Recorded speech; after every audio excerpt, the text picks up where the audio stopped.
Napakaraming views ng niluluto mo eh. Kaya for today's video, hashtag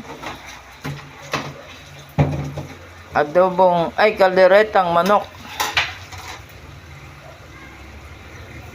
Isang mapagpalang umaga po sa ating lahat ng mga kabarangay ko po dito sa bayan ng San Miguel, Barangay San Miguel, Hagonoy, Bulacan. Narito po ako ngayon sa kusina ng aming barangay. Ayan, naggagayat po ng patatas, may carrots, at ito po yung manok na gagawing kaldereta. May gata, may rino. Ayan, swabe yan. Sa akin pong mga followers and viewers, patuloy nyo po sanang suportahan ng aking Facebook